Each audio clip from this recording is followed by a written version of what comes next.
लगभग 150 साल पहले की बात है। ढोलकपुर गांव के एक कोने में एक परिवार रहता था। उस परिवार में था पीहू, उसका बड़े भाई साहुर और उनके मम्मी पापा।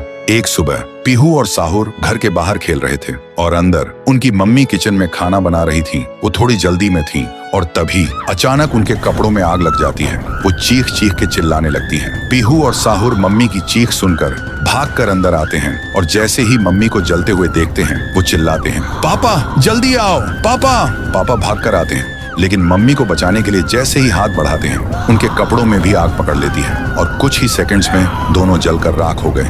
पीहू और साहुर सिर्फ देखते रह गए, जैसे पूरी दुनिया ही खत्म हो गई हो। अब पीहू घर में अकेली रहने लगी और साहुर हर दिन खेतों में काम करता, सिर्फ इसलिए ताकि उसकी बहन भूख से ना रहे। एक पूर्णिमा की रात थी।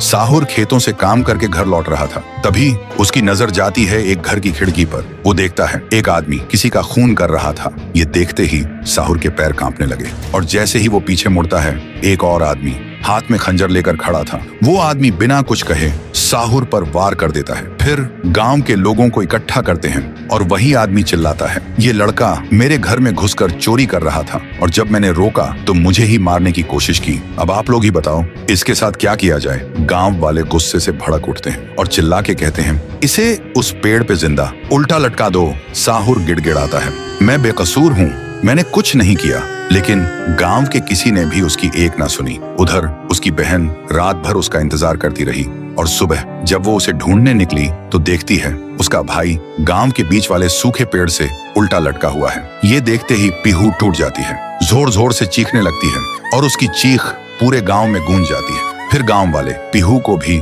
चोर का बहन कहकर गांव से निकाल देते हैं और तब से साहुर की आत्मा उस पेड़ के अंदर समा गई थी और पीहू गांव के बाहर एक झोपड़ी में रहने लगी थी। रोज एक पेड़ के नीचे बैठकर भीख मांगती थी, लेकिन कोई भी उसे कुछ भी खाने को नहीं देता था। वो बस भूखी पेट पेड़ के नीचे लेटी रहती थी। साहुर भी अपनी बहन का दर्द महसूस कर पाता था, लेकिन वो कुछ नहीं कर सकता था। फिर एक दिन पीहू रास्ते में खाना मांग रही थी और तभी एक नशे में चली गाड़ी ने उसे कुचल दिया था।